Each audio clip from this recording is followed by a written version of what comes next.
सत साहिब सतगुरुदेव की जय। बंदी छोड़ कबीर साहिब जी की जय। बंदी छोड़ गरीबदास जी महाराज जी की जय। स्वामी राम देवानंद जी गुरु महाराज जी की जय हो।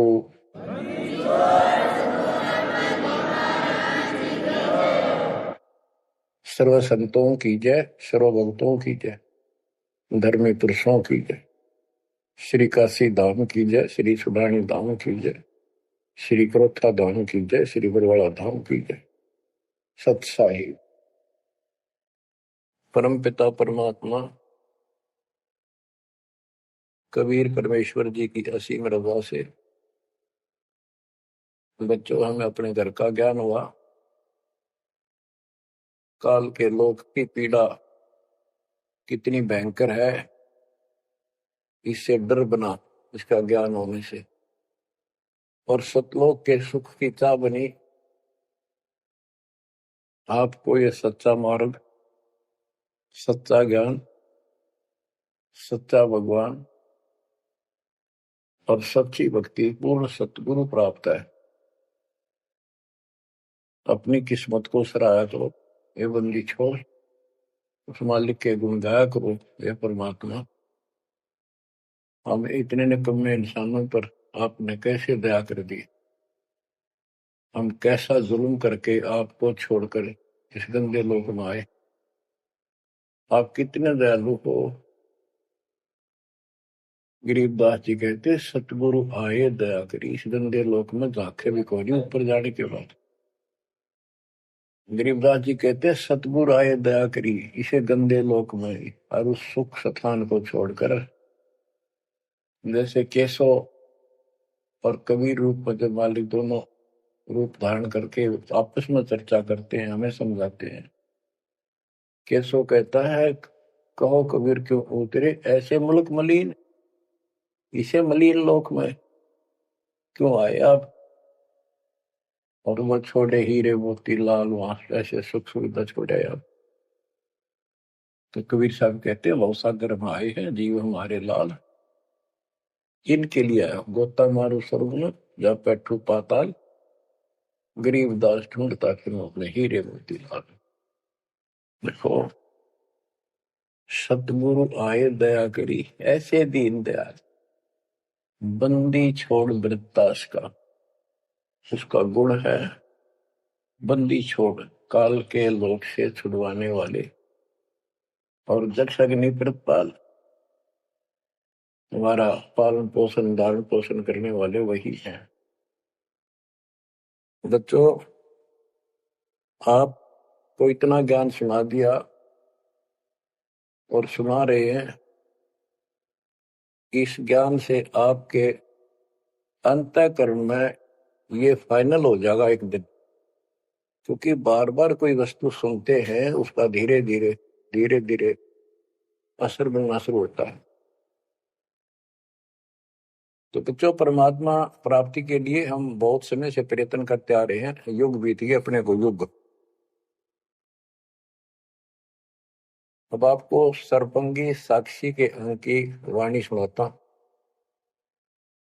क्योंकि इस अमर वाणी से अमर ग्रंथ से हमारे को ये पता चलेगा कौन सी साधना गलत है। हम किन को संत साधु मानते थे, वो कितने सफल रहे या असफल रहे। ग्रीव चुंडित मुंडित भद्रा, मोनी मैल न पावे, दो मर पान ठडेसरी ये दो जक धक्के खावे। चुंडित बड़े बड़े जटाधारी, बाल रखे हुए हों, कंठी माला पहन रखी हो, कान कून पड़वा रखा हो या वैसे मुंड मुड़वा रखे हो, गले में मालाएं हो, राख लपेट रखी हो या कति सिर कोरा कचकोला कढ़ा रखा उस तरह करवा कर, और गेरवे कपड़े भगमा कपड़े पहन रखे होते हैं। कुछ सुल्फे पीवे और ठंडे स्त्री खड़े होकर तप करते हैं, ठंडे स्त्री बोलते हो। तो कहते हैं गरीब चुंडित मुंडित भद्रा, मोनी मैल न पावे। कुछ मौन रखते हैं, ड्रामा करते हैं, ढोंग करते हैं कि साधु बोलता नहीं भाई, 6 साल से मौन बैठा है, और संकेतों से काम करे सारा। बात कहीं वो लिख के दे दे, वैसे संकेत कर दे, पानी पीना है मुंह का हाथ लगा दे। तो ये सिर्फ पाखंड है, भक्तिहीन इंसानों के ये कर्म है। गरीब चुंडित मुंडित भद्रा, मोनी मैल ना पावे, धूमर पान ठडेसरी, दोजक धक्के खाओ। दोजक माने नरक। ये मैल नहीं पावे, सतलोक प्राप्त नहीं कर सकते, ये नरक में धक्के खाएंगे। गरीब योग नहीं यो रोग है, जब लग नाम न चीन, घर घर द्वारे भटकते, भेख बिना यकीन। ये योग माने साधना भक्ति नहीं है, ये तो मान बढ़ाई का रोग लगा हुआ है। जब तक सच्चा नाम, निज नाम नहीं मिलेगा, सच्ची भक्ति नहीं मिलेगी, ये जन्म मरण का रोग यूं का यूं बना रहेगा। और घर घर द्वारे भटकते, भेख बिना यकीन। गिर भेख लिया तो क्या हुआ, जब लग नहीं विवेक, 3 काल निपजे नहीं, नहीं मिटे कर्म रेख। ये भेख लेना होता है किसी विशेष पंथ में, उसकी वेशभूषा ग्रहण कर लेते, दीक्षित माने जाते हैं। जैसे वैष्णव परंपरा के व्यक्ति एक कंठी माला गले में डालते हैं, सफेद बाणा पहनते हैं, तिलक लगाते हैं, बड़ी बड़ी दाढ़ी पूछ रखते हैं, इनको वैष्णव साधु बोलते हैं। दूसरे कनपाड़े हैं, कान पड़वा लेते हैं, उनमें बाला जैसी मोटी मोटी मुद्रा डालते हैं, बड़ी बड़ी जटा रखाते हैं, सुल्फे पीते हैं, चिमटे रखे। गरीब भेख लिया तो क्या हुआ, जब लग नहीं विवेक, 3 काल निपजे नहीं, नहीं मिटे कर्म रेख। कि ये अलग से कोई वेशभूषा बना के भाई ये आडंबर कर भी लिया, बिना विवेक बिना ज्ञान के इससे कोई लाभ नहीं होगा। 3 काल निपजे नहीं, यानी कदे भी लाभ नहीं होगा, कभी भी नहीं मिटे कर्म रेख, यानी कर्म के दंड, पाप कर्म नहीं कटेंगे। गरीब अधः कपाली तपत है, तल सिर ऊपर पैर, दम का खोज न जाने ही, क्या देही सो बैर। क्या बताते हैं कि कोई ऊपर न पैर और नीचे सिर करके तपता है, कोई किसी प्रकार से कठिन साधना करता है, कि तुम श्वास के सिमरण का, दम का खोज न जाने ही, क्या देही सो बैर। आप ठीक से भक्ति नहीं जानते, जो श्वास का सिमरण है उसका ज्ञान तुम्हें नहीं है, फिर इस शरीर के साथ क्यों दुश्मनी कर रखी है, इसकी दुरुक्ति कर रखी, इसको इतना कष्ट दे रहे हो। गरीब यादे ही सोंगी नहीं, महंगी रत्नो मोल, जय जाने तो राम जप, नहीं कुल कपाट न खोल। या देही, मनुष्य शरीर इतना सस्ता नहीं है, युगों युगों अच्छे पुण्यों के कारण, धर्म भक्ति करने के कारण मानव शरीर प्राप्त होता है, ये बहुत कीमती है। इसको ऐसे बकवादों मत को, पर तो साधना नहीं करते, करते हैं तो ये शास्त्र विरुद्ध करते हो, ये सब गलत बताइए। गिर पर्वत डूंगर क्यों चढ़ो, बस्ती तो जो न गाम, बन बस्ती में एक सा, जाके हृदय राम। पर्वत डूंगर क्यों चढ़ो, कहीं जाने की आवश्यकता नहीं है। परमात्मा की सच्ची भक्ति अपने घर पे करो, कहीं भी करो, वो सच्ची भक्ति होनी चाहिए।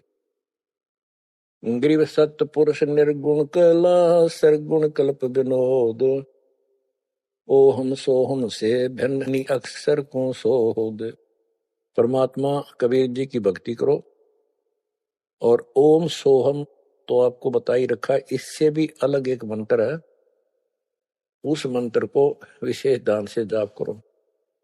गिरि बिना साड साडू नहीं, सुनो से आनी लोए, सारा बरस भादुआ कारज सिद्ध ने होए। जैसे समय पर बारिश होती है तो उससे फसल अच्छी होती है, बगैर किसी समय के बारिश होती है तो उससे कोई लाभ नहीं होता।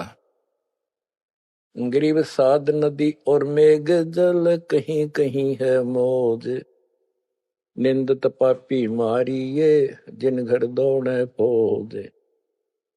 गरीब दैत दल दरमल, असुर दल आसगे, मंडी मसाणों निसंक फिरे, जीवे जब लग जोखिम नहीं, मरा जब निसंक मरे। यानी सच्ची भक्ति, परमात्मा कबीर जी की सत साधना पूरे सतगुरु से लेकर जो साधना करता है भक्त भक्तमती बच्चे, वो कहते हैं मंडी मसाणों, शमशान घाटों पर मंडियों पर जो लोग जहाँ पूजा बकवाद करते हैं और राक्षसों के झुंड ये भूत प्रेत घूमते फिरते हैं, कि इन मकी निसंग फिरो, निर्भय होकर घूमो, जीव जब लग जोखिम नहीं, और मरो जब निसंक मरो, कि परवाह ना करना। गरीबदास जी कहते हैं परमात्मा कबीर जी तेरे सक्षम है, अपने भगत को इतने जीवन रहेगा, इतने कोई टेंशन नहीं होने देंगे, कोई दिक्कत नहीं आने देंगे। मरा जब निर्भय होकर शरीर छोड़ देना, आपके लिए विमान तैयार मिलेगा, टेंशन ना लेना। गरीब चंद्र सूर्य की आयु लग, जे जीवकार है शरीर, सतगुर से भेटा नहीं तो अंत कीर का कीर। चंद्र और सूर्य, चांद और सूरज की आयु लग, यदि जीव का शरीर रहे और सच्ची भक्ति पूरे सतगुरु से प्राप्त नहीं हुई तो कितनी साधना करता दिखता, अंत में कीड़ा मकोड़ा, कीर का कीड़। गरीब एक पलक जुग जीवना, जे सतगुरु भेटा होए, रोम रोम तारी लगे, सुरति सुहंगम पोए। कि एक पलक यानी कुछ समय के लिए भी सच्चे सतगुरु की आपने संगत सत्संग सुन लिया तो धीरे धीरे आत्मा उसको कैच करती चली जाती है, रुचि बढ़ती चली जाती है, और फिर अंत में दीक्षा लेकर अपना कल्याण कराता है। गरीब डेरे डंड खुसरो हो, खुसरे लहन मोक्ष, ध्रुव प्रहलाद उधर गए तो डेरे में क्या दोष। जैसे गलत धारणाएं पैदा कर रखी है कि मोक्ष तो उसको प्राप्त होगा जो घर छोड़ जाएगा, जंगल में कठिन तपस्या करेगा, परिवार का मोह त्याग देगा और ब्रह्मचारी जीवन जिएगा। तो यहां गरीबदास जी स्पष्ट करते हैं कि डेरे डंड खुश रहो, ये खुसरे लहे ना मोक्ष, अपने घर पर रहो आराम से। यदि ब्रह्मचर्य का पालन करने मात्र से और जंगल में बैठ जाने से मोक्ष होता है तो ये खुसरे इजड़े तो सारे पार हो जाए, नहीं, ऐसा नहीं है। आप मानते हो ध्रुव पार हो गया, आप मानते हो प्रहलाद पार हो गया।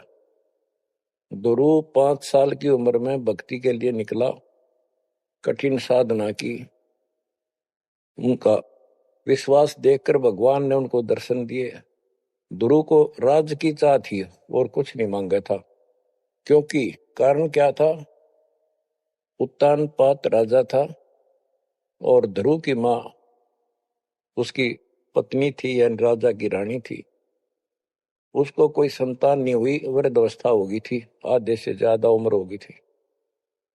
तो उसकी ध्रुव की माँ सुनीति थी। सुनीति ने अपने घर जाके अपने माता पिता से अपनी छोटी बहन सुनीति राजा के लिए मांगा। कारण ये था कि एक दिन नारद जी आए, नारद जी ने बताया उस सुनीति को, ध्रुव की माँ को, कि राजा दूसरी शादी करे, उसके बाद आपको पुत्र पहले होगा, उसको बाद में होगा। वैसे संतान नहीं होगी, यह संयोग है। रानी ने राजा को मनाया, अपने घर वालों से रिक्वेस्ट करी, आखिर में उस लड़की छोटी बहन को राजा के शादी करवा दी। अब सुरीति ने ये ईर्ष्या होगी कि मेरी बहन ने मेरा जीवन बर्बाद कर दिया, एक बूढ़े का ब्याह करवा दिया मेरा, मैं किसी राजा के शादी होती, स्वतंत्र रहती। जब विवाह करके राजा लेके आ रहा था अपनी सुरीति सेकंड पत्नी को, राज की सीमा पर जाके रथ रुकवा लिया और बोली वो सुरीति, मेरी कंडीशन है, ये मानोगे तो मैं आगे कदम रखूंगी, नहीं मैं तेरे साथ नहीं जाऊंगी। राजा ने पूछा क्या बात है? कि जो मेरी बहन है उसको निकाला दे दे, उसको अलग रखेगा, उसको खाने का भी माप तोल के देना होगा, दुहागन करेगा। इसमें काफी कंडीशन होती, दुहागन के लिए अलग से मकान बनाया जाएगा। राजा ने मान लिया। और दूसरे ये होगा कि जो मेरा पुत्र होगा उसको राज मिले, मेरी बहन के पुत्र को राज न मिले। इस तरह की शर्त सारी राजा ने मान ली। आगे फिर पहले ध्रुव हुआ। ध्रुव जब उत्पन्न हुआ उस समय माँ वैराग्य में थी, घर से अलग दूसरी जगह रखा हुआ था। और ये बहुत लंबी कहानी है, इतना यहां नहीं बता पाऊंगा। तो उत्तम को राज दे दिया, ध्रुव को धिक्कार दिया, भगा दिया उसकी मां ने। तो ये लंबी कहानी है, या इतना समय नहीं मैं आपको बता पाऊंगा। तो ध्रुव परमात्मा से राज लेने के लिए मां से पूछा ध्रुव ने, मां उत्तम को राज किसने दिया? बेटा भगवान देता है, परमात्मा ने दिया, उसके भाग में लिख दिया, तेरे भाग में नहीं है। तो ध्रुव बोला मैं भगवान से राज लूंगा। यूं कहकर छोड़ कर चल पड़ा। 6 महीने तक एक पैर पे खड़ा होकर या जैसे भी तपस्या खूब की, जाप किया। पिछले संस्कार से होता ही है, वैसे तब तो दुनिया करती है। पिछले युगों का बहुत संस्कार भक्ति करते करते आए हुए थे, और वो काफी संग्रहित थी, उसके प्रति फल मालिक ने उनको ऐसा कुछ कर दिया। परमात्मा प्रगट हुए, बोले भाई क्या मांगता है बोलो। मुझे राज चाहिए भगवान, मुझे राज दो। ठीक है, राज दे दिया कि पहले तो यहां कर, फिर तुझे ऊपर अलग से नगरी बना के दूंगा द्वीप। ध्रुव वापस आ गया। उधर से ये दोनों बड़े हो गए, उत्तम भी और ध्रुव भी। उत्तम का विवाह भी हो गया, ध्रुव का विवाह भी हो गया। उत्तम मारा गया एक राजा से युद्ध होने से, तो राज भी ध्रुव को मिल गया, और उत्तम वाली जो पत्नी थी वो भी ध्रुव के साथ लगाई गई। तो कहने का भाव ये है, बकवाद नहीं चले। वे विचार परमात्मा को कति पसंद नहीं, पर शादी विवाह कभी मना नहीं किया। ब्रह्मा विष्णु महेश तीनों शादी शुदा, और इनके उपासकों को ब्रह्मचारी रहना चाहिए। अच्छी बात है, बकवाद नहीं करनी चाहिए, लेकिन ये एक गलत धारणा बनाना अच्छी बात नहीं। गरीब डेरे डंड है खुश रहो, खुश रहे लेना मोक्ष, ध्रुव प्रहलाद उधर गए, तो डेरे में क्या दोष। जैसे ध्रुव ने शादी कराई, ध्रुव की भी संतान हुई, और आप कहते हो ये पार हुआ, तो ये डेरे में था, घर में था, गृहस्थी में था, तो भी पार हुआ। कितना पार हुआ? वो पार होना अलग अलग स्टेजेस है। एक तो स्वर्ग तक पहुंच गया, पार हो गया। ये स्वर्ग तक पहुंचने को पार मानते थे। और प्रहलाद प्रहलाद भगत की 10 साल की उम्र में परमात्मा मिले, नरसिंह रूप धारण करके उसकी रक्षा की। उसके बाप राक्षस को मारा, प्रहलाद को राज्य दिया, और शादी कराई प्रहलाद ने बड़ा होकर के। उसके एक पुत्र हुआ बैलोचन, और बैलोचन का पुत्र हुआ राजा बलि। यानी प्रहलाद का पोता राजा बलि था, जिसने 100 अश्वमेघ यज्ञ की थी, और भगवान बावना रूप धारण करके उसकी सोमी यज्ञ को खंड कराने के लिए गए थे। तो कहने का भाव ये है, गरीबदास जी कहते डेरे डांडे खुश रहो खुश रे लहना मोक्ष, ध्रुव प्रहलाद उधर गए। इनका उद्धार हो गया। कितना हो गया वो उस भक्ति पर निर्भर करता है। तो इस गृहस्थी में क्या दोष है। गरीब ज्ञानी को सतगुरु मैंने खोजी दीन ताड़, सिर पर सत कबीर है उड़ी भरम की बाढ़। हमारी ये भरम की बाढ़ हमारी सब शंकाएं समाप्त कर दी कबीर भगवान के अमृत ज्ञान। कबीर और ज्ञान सब ज्ञानड़ी, कबीर ज्ञान सो ज्ञान, जैसे गोला तोब का करता चले मैदान। गरीब दत्ता जी आगू मेले, दक्षिण बीच दयाल, सूखा खोट हरा हुआ ऐसे दीन दयाल। दत्ता जी आगू मिले, दक्षिण बीच दयाल, सूखा खोट हरा हुआ ऐसे दीन दयाल। बच्चों, संत गरीबदास जी ने ये वाणियां कैप्सूल रूप में बना रखी हैं, जैसे पुड़िया होती है। इस एक पंक्ति में बहुत बड़ी कथा इसके अंदर भर रखी है। ये सुनाता हूं। एक दत्ता तथा जिया नाम के दो ब्राह्मण भाई थे। इनको तत्वा जीवा भी कहते हैं। ये अपनी देसी भाषा में गरीबदास जी ने दत्ता जिया का है। ये गुजरात स्टेट के अंदर एक भरूच शहर है, भरूच, समुद्र के किनारे पर। और उससे 12 किलोमीटर दूर एक मंगलेश्वर गांव है। हम खुद देख कर आए थे उसको, उस स्थान को। कई भगत थे मेरे साथ। तो मंगलेश्वर गांव के पास एक शुक्ल तीर्थ नाम का गांव हुआ करता था, जिसमें जिया और दत्ता ये दो ब्राह्मण भाई भी रहते थे। वो सारा ब्राह्मणों का ही गांव था। वो आसपास गांव में जाके पंडिताई किया करते थे। दत्ता और जिया बहुत ही परमात्मा के चाहने वाले थे। वो सत्संग सुनने जाया करते थे। जहां भी किसी साधु संत का सत्संग होता था तो सभी ये कहते थे भाई मोक्ष के लिए पूर्ण सतगुरु की आवश्यकता होती है। गुरु बिन मोक्ष नहीं होगा, गुरु बिन सच्चा ज्ञान भी नहीं होगा। जहां भी जाते थे वो मंडलेश्वर प्रवक्ता एक ही बात बताते थे। तो जीवा और दत्तवा ने दोनों भाइयों ने विचार किया कि भाई जहां भी हम सत्संग जिसका सुनते हैं वही हमें तो बहुत पूर्ण गुरु लगे। जिसके विचार सुनते हैं वो उससे भी अच्छा लगता है। और पूरे गुरु बिना बात नहीं बने, मोक्ष नहीं हो। ये तो असंग जन्म हमने जन्मते और मरत्या को होगे। जैसे परमात्मा कबीर जी क्या करते हैं, किसी भी रूप में आकर, और कहीं जैसे मेले मेले भरा करते तीर्थ तीर्थों पर, वहां चले जाते थे। वहां खड़े होकर शब्द सुनाने लग जाते और 10, 20, 50 व्यक्ति भगवान के चाहने वाले उनकी बातें सुना करते थे। तो जीवा और दत्ता को किसी स्थान पर परमात्मा उन्हीं के लिए जाते हैं क्योंकि वो भटक रहे भगवान की।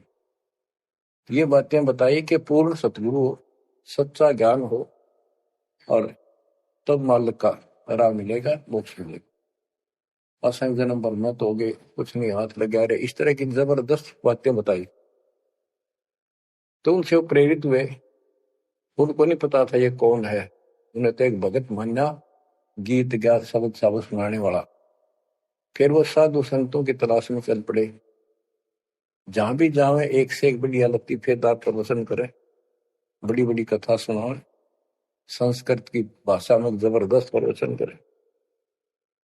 आखिर उन्होंने सोचा भी एक हम कैसे निर्णय करें, यो संत पूरा हरियो नहीं, हम किसी को पूरा संत मानकर उसके आश्रित हो जावा, अंत में उस पता चले उस पूरा नहीं, मनुष्य जीवन तक गया ही, ये बार बार नहीं मिलेगा।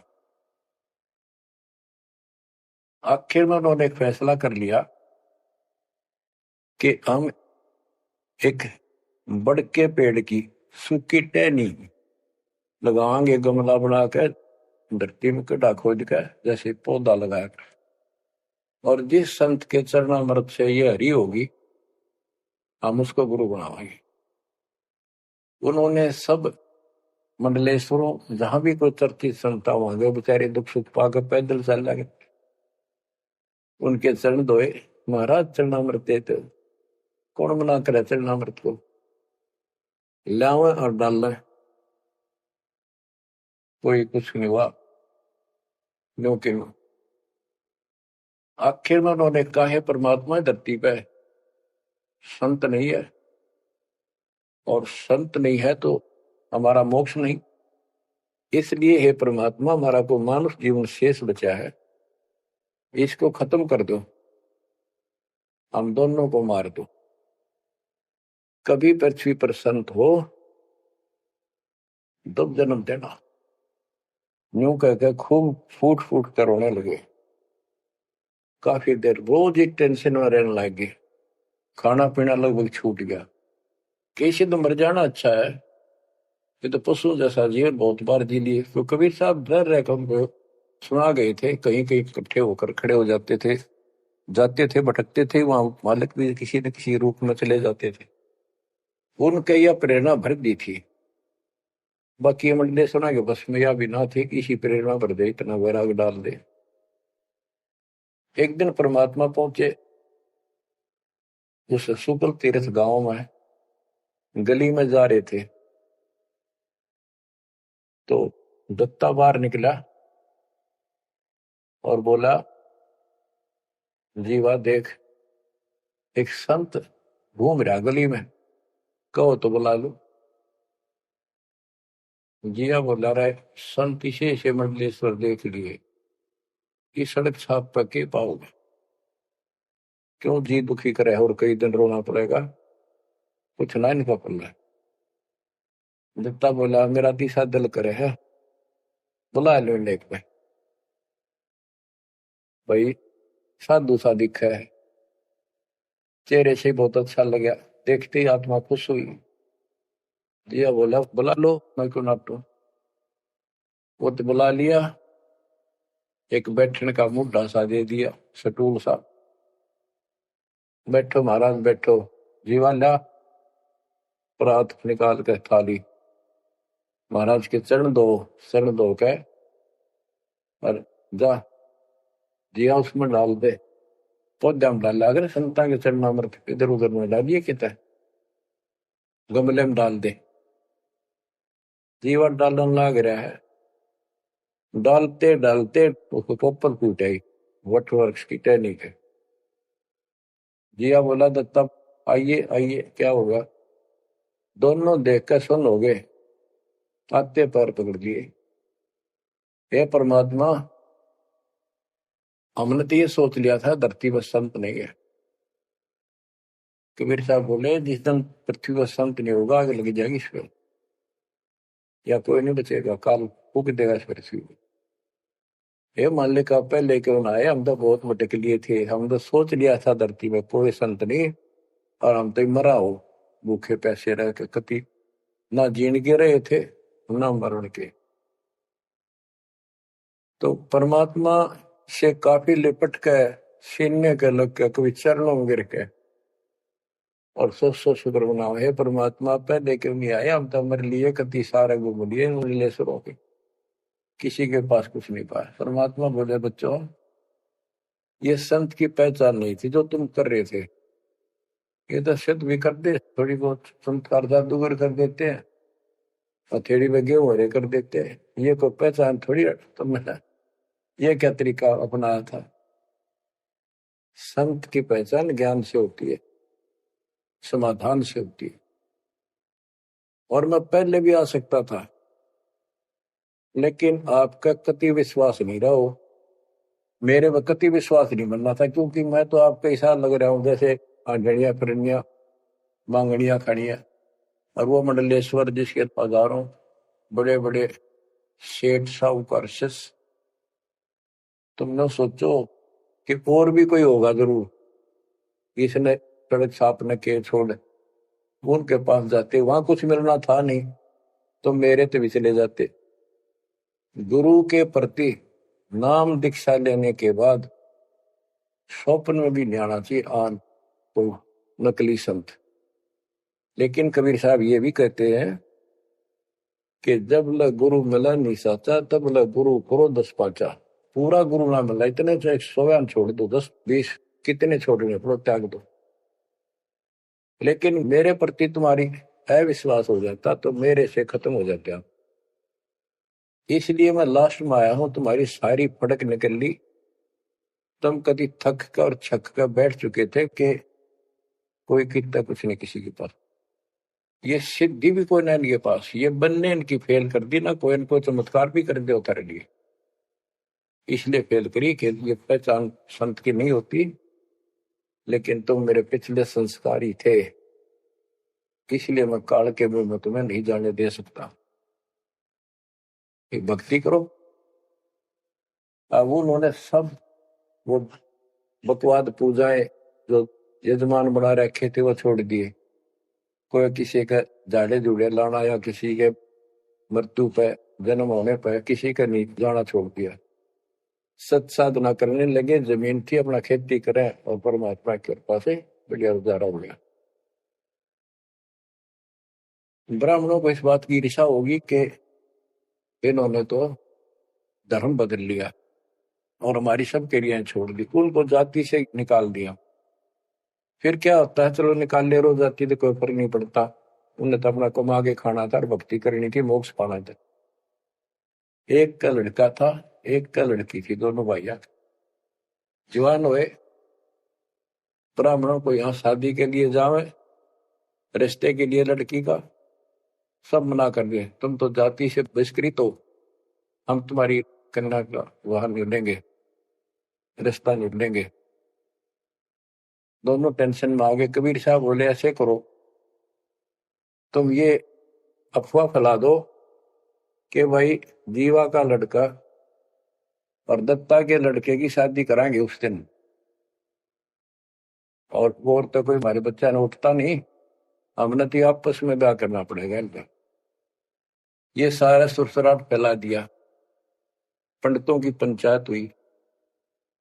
उन्होंने कहा भाई विचार किया कि ये तो निकम्मे होंगे सो होंगे, फिर बच्चों का क्या दोष है, बच्चा नाम ब्याह भाई ये तो जुल्म होगा, कति दिन भ्रष्ट हो जाएगा, पान भाई का ब्याह कदे हुआ करे रह, कति दुनिया थूकेगी हमारे गांव के गांव को।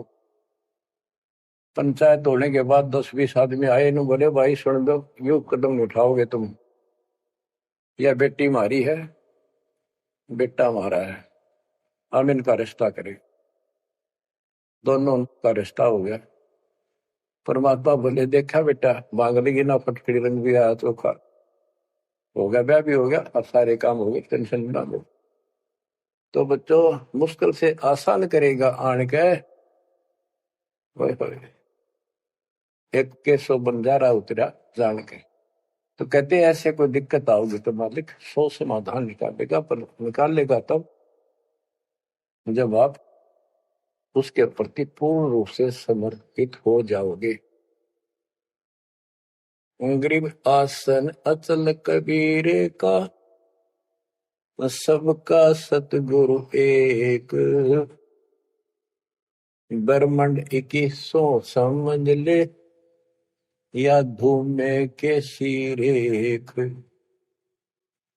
कि 21 ब्रह्मांड को देख ले, ये धूमे के सिरेख यानी कति नासवान, बिल्कुल अस्थायी, इनका कोई अस्तित्व नहीं। अब साइंस ने ये सिद्ध कर दिया, साइंटिस्टों ने, खगोल भगोल के जानने वालों ने, पृथ्वी भी घूमती है, सारे लोग घूमते हैं, यहां तक भी सिद्ध हो गया कि सूर्य भी चला है, लेकिन पूरे ब्रह्मांड के साथ चलने से इसका पता नहीं लग रहा, ये घूमते हैं। कहने का भाव ये सारे ऐसे लटके हुए हैं जैसे पतंग। गरीबदास जी ने कहा सर्वलोक ऐसे है जैसे पतंग आकाश में लटके पड़े हैं। और जिस दिन भी इसका अंत होगा सारे एक दूसरे से टकरा टकरा कर आग लग जाएगी, या कोई ठीक ठिकाना नहीं है। और क्या बताते हैं परमात्मा? गरीबदास जी बता अपने भगवान के बारे में, गरीब आसन अचल कबीर का, सबका सतगुरु एक, ब्रह्मांड 2100 समझ ले या धूमे के सिरेख। 21 ब्रह्मांड सब नासवान, धूमे के साथ धूसी उठ रही है, नथिंग एल्स। तो इस शरीर में देखो अपने ना, ये कितना सुंदर लगा है, कितना अच्छा, कितना प्यारा। हरकत खूब, एक्सरसाइज इसमें करा, कुश्ती इसमें करा, छलांग इसमें लगा ला। यह मालिक की कृपा से सारा कुछ हो रहा है, उसने इसमें शक्ति दे रखी है। और जरा सी उग चुक हो जा, हाथ ना उठा आदमी का, अदरंग मार जगो वो पहलवान। तो परमात्मा कहते हैं इस कच्चे शरीर में इतना मत भूल है, भगवान को ना भूल है। ये लोक अच्छा नहीं है, या कोई भी ठीक नहीं है, या जो दिखाई देता है सब नासवान है। गरीबदास कहते हैं दृष्टि प्लस फना है धर्म पर कैलाश, या कृत्रिमवादी झूठ है बनावटी, ये सारा बनावटी है। सुरत समो श्वास, कृत्रिमवादी, ये बनावटी लोग हैं सारे।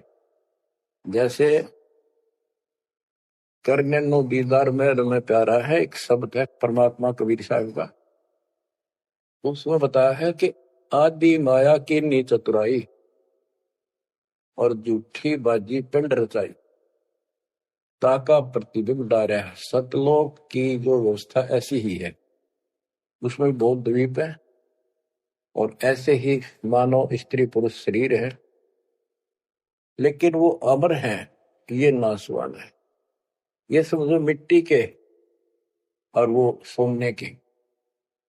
वहां का जो शरीर है वो अमर है, वहां के देवता रूप हम सब देव देवी रूप हो जाते हैं वहां पर, लेकिन इस भक्ति के शक्ति से होते हैं। तो उसकी नकल कर रखे या टोटली नकल। ये शरीर कितना सुंदर लगा आपका, मृत्यु के बाद इसको फूकते हैं ना, 1 किलो राख हो जाती है। और ये देखो क्या था ये बच्चों, यहाँ का सब सब व्यवस्था कति नकली और नाशवान है। चारों वेदों का ज्ञान नकली, जिनको हम भगवान मानते थे वो भगवान नकली। हमारे को कति मूर्ख बनाकर रख रखा है। हमारी ऐसी स्थिति थी आज के दिन, आप इसने मानो चाहे ना मानियो, 100 की 100 साची। हमारे बस की बात नहीं, ये याद तो रखनी पड़ेगी आपने, आपका बस का भी नहीं है कि इसका मन हटा लो। इसके मन हटाने की विधि हमारे पास है। इस ज्ञान को जरूर सुनते रहो, 100 काम छोड़ कर सुनो जब तक दाता ने रजा कर रखी है। ये आपको अंदर से मांझ देगा आत्मा न कति, आत्मा को इतनी प्रबल कर देगा ना, कति अटक कर खड़ी हो जाएगी इस मन के साथ। एक दिन इसका डट का मुकाबला करेगी। तो जब हाथ खड़े कर दे है या मन डरा दे इसने, नो हो जाएगा, काम छोड़ देगा, और नहीं नो हो जाएगा, नुकसान हो जाएगा। इस ज्ञान से इतनी मजबूत हो जाए कि होने दे जो होगा, और मरे गए तो फिर ये काम लग के चट पाएंगे। ज्ञान बिना बात नहीं बना करती। गोरख से ज्ञानी गणे दुनिया ज्ञान बताती फिर है, और बहुत सी छोटी छोटी बातों से प्रसिद्धि पता नहीं कौन पाले हैं। कोई कहते बड़ा बाल ब्रह्मचारी है, उसी से उसकी महिमा होगी। गोरख से ज्ञानी गणे सुख दे जति जिहान, और सीता सी वो बारी संत दूर स्थान। इस ज्ञान को सुनते रहो, और फिर यह भक्ति जो दे रखी, ये आपकी आत्मा को इतना प्रबल कर देंगी, ताकतवर बना देगी, रेसलर। जब वक्त आओगे यहाँ से जाने का, इस मन में पटक देगी ठाक है, और सब मोह ममता से मन एकदम हट जाएगा, पट जाएगा। हटा ही नहीं हटता है इस ज्ञान से और इस भक्ति की ताकत से। तब पीछा छूटेगा आपका, कदे बात बना इस काम नहीं बनेगा। या सब कुछ झूठा, जैसे व्यापारी लोग क्या करते हैं, भैंस का काटड़ू मर गया बच्चा, उसकी खाल उतरवा के उसमें तूड़ा भरवा दिया करे। ना उसका मुंह होता है पुछड़ पुछड़, और बाल बूल ऐसे ही होते हैं, और भैंस के सामने रख दे, वो उसी को अपना बच्चा मान लेती है, उसको चाटती है, लाड करती है, उसको लेकर टाइम का रस्सी में चलते हैं वो, उसके पीछे पीछे रहा रहा रहा करती भागती रहती। इतना दिमाग है उसके अंदर। आज अपने अंदर इतना दिमाग छोड़ रखा काल ने, जैसे यहाँ कोई इंजीनियर बना रहे हो तो साइंटिस्ट बना बैठा रहो, और कितना कुछ बातें बनाने वाला एजुकेटेड समझ ले। क्या है ये बच्चे, हाड चाम मांस के लो चढ़े ऊपर चाम लपेट रखा, क्या ये शरीर है? और इसमें इतना मोह बढ़ा दिया, हमारे बस का नहीं, हो ही नहीं सकता। वो वैसे ने कौन समझावा कि ये ऐसा नहीं है, इसमें कुछ नहीं है।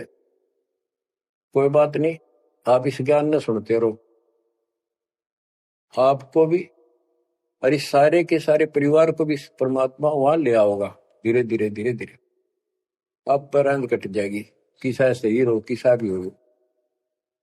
तो ये शरीर जो है ना, परमात्मा की कृपा से आपको एक दिन एहसास हो जाएगा कि यहां से तो जाना पड़ेगा। और बच्चों ने भी दीक्षा ले ली, सत्य राह पकड़ गई, क्योंकि हमारा लाइन पाना कठिन था, बच्चों का बहुत आसान हो गया। तो माता पिता से ही राह पर चल रही है, लग जाएंगे कि ये तो जन्म से ही इस मार्ग पर चलते, इनकी तो मुक्ति गारंटीड है, और है आपकी भी। आप दृढ़ रहो कि संसार की व्यवस्था से पूरी तरह परिचित हो जाओ। दृष्टि पड़े सो धोखारी, खंड पेंड ब्रह्मांड चलेंगे, फिर नहीं रसी लोकारे, फिर नहीं रसी लोकारे। गरीबदास जी जब ये वाणी लिखवाया करते, ऐसे बोल बोल के लिखवाया करते जैसे दास बोल रहे हैं। एक तो इसमें लिखने वाले को टाइम मिल जाता, और उनकी आंखों से आंसू निकलते थे, देखिए किसे बोर खुना रखे, आप पर काल में जुल्म कर रखा है परमात्मा के बच्चों के साथ। दृष्टि पड़े सो धोखारी, खंड पेंड ब्रह्मांड चलेंगे, फिर नहीं रहसी लोकारे, फिर नहीं रहसी लोकारे।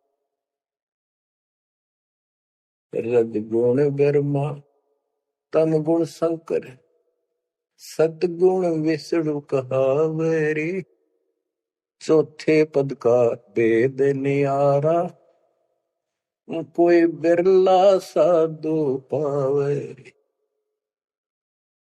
बच्चों कितना क्लियर ज्ञान, ये सूक्ष्म वेद है, वेद।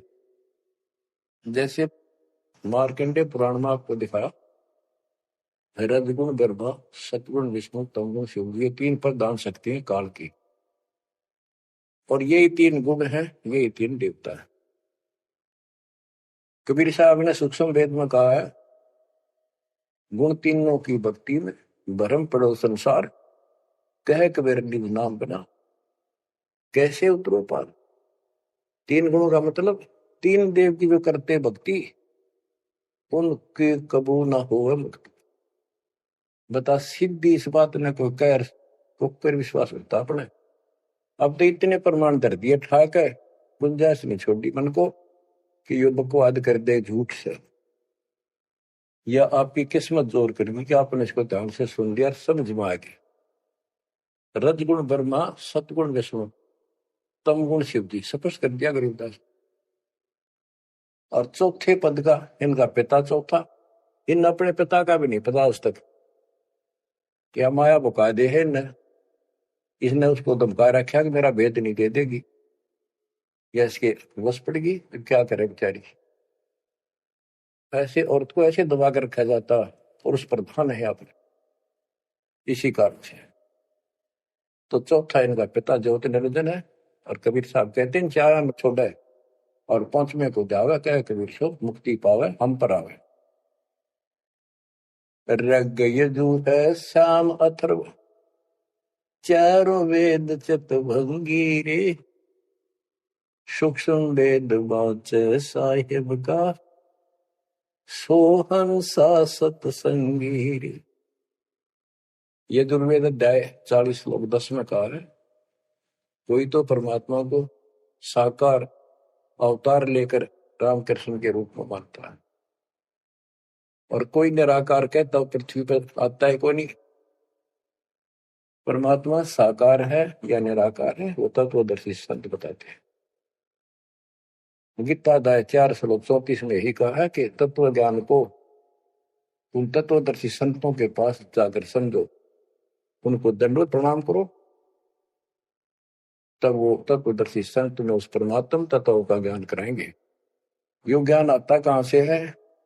चौथे अध्याय के 32वें श्लोक में श्रीमद् भगवत गीता ने स्पष्ट कर दिया, सच्चिदानंद गण ब्रह्म ब्रह्मणे मुखे, सच्चिदानंद गण ब्रह्म यानी परम अक्षर ब्रह्म अपने मुख कमल से जो वाणी बोलता है उसमें यो पूर्ण ज्ञान होता है, और उस ज्ञान से मोक्ष होगा।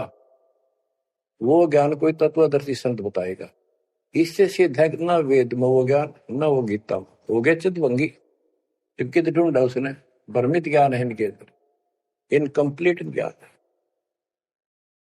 रग यजु है श्याम अथर्व, चारों वेद चित भंगी रे, सूक्ष्म वेद बाचे साहेब का, सोहन सा सतसंगी रे। बच्चों, आप वो सूक्ष्म वेद सुन रहे हो, पढ़ रहे हो, पहुंच रहे हो, आप वास्तव में सत्संगी हो। अलंकार अग है अनुरागी, दृष्टि मुष्टि नहीं आवरी, अकैलोक का वेद न जाने, फिर चार वेद के गावे। जब तुझे ऊपर के अकैलोकों का ज्ञान नहीं, अकैलोक वो चारों अमर लोकों को अकैलोक भी कहते हैं, और लास्ट वाले को नामी और अकैलोक भी कहते हैं, ऊपर वाले। अकय का अर्थ होता जिसने आज तक किसी ने ना बताया हो ना कहा हो उसकी जानकारी। तो ऊपर का ज्ञान तुम्हें है नहीं, इन चार वेदों ने कितना है पढ़ लो, कितना कंठस्थ याद कर लो, कितना इनमें इनके अनुसार साधना कर दो, मोक्ष नहीं हो सकता। बच्चों, कमाल की बात देख लो, ये वेद ऋषि पट का जख मार कर चले गए, किससे समझ में नहीं आई। कबीर साहब कहते, गुरु बिन वेद पढ़े जो प्राणी, समझे अनुसार रहे। चारों वेदों में कितना भी और मंत्र नहीं है। यजुर्वेद अध्याय 40 मंत्र नंबर 15 में एक ओम नाम है, स्पष्ट लिखा उसमें, ओम करतु समर किलवे समर करतुम समर। ओम नाम का जाप काम करते करते करो, विशेष कर्तव्य समझ कर मनुष्य जीवन का, और कसक के साथ, नथिंग एल्स। ऐसे गीता चारों वेदों का सारांश है।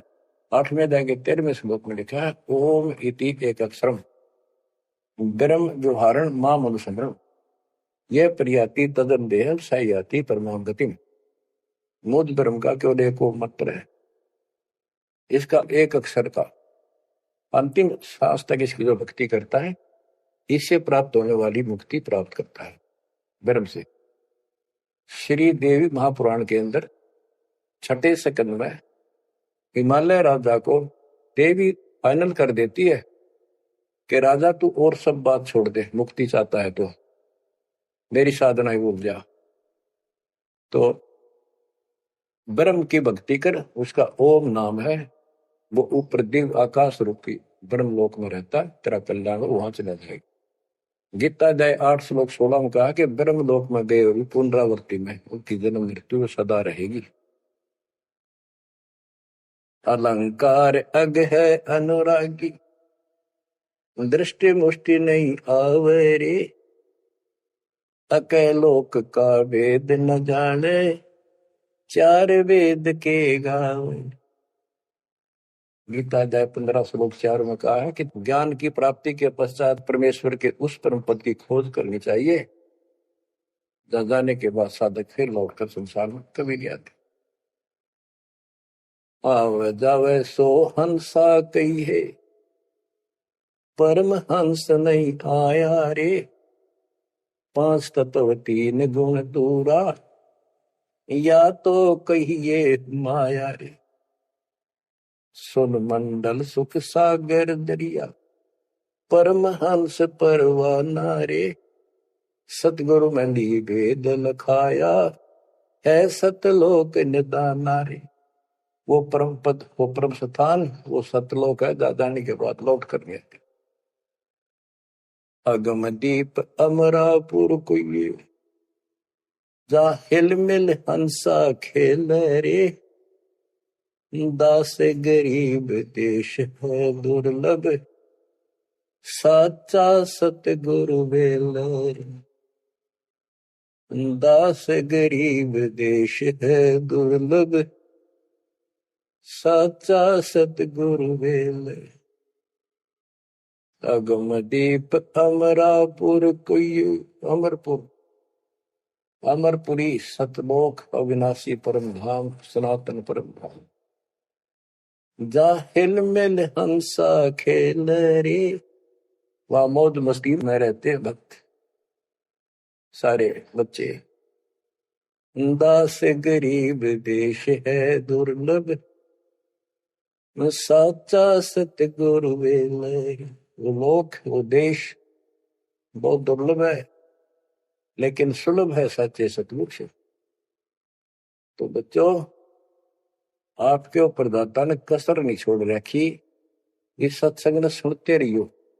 ये थोड़े दिन की रजा है, घड़ी नहीं हुआ करती। कार्ड में सुहान देनी आप अच्छी तरह ठीक से विचार करके बैठ के। कोई बात ना, ये वाणियां रिकॉर्ड हो चुके थे, ये बाद में आपको दिए जाएंगे। रोज दिल्ली सुनो और भक्ति करना, और परमात्मा की कृपा से का बेड़ा पार होगा तुम्हारा। नोट कर लेना। सह परिवार सतलोक जाओगे। मालिक आपको मोक्ष दे, आपकी बुद्धि मालिक में दंड करे। गंदे लोग की यथार्थता तुम्हारे सामने आंखों के आगे घूमने लग जा, और सतलोक की चाह प्रबल हो जा। जहां साता भसा हुई, मन कर्म वचन समरियो सो। परमात्मा आपको मोक्ष दे, सदा सुखी रखे। सत्संग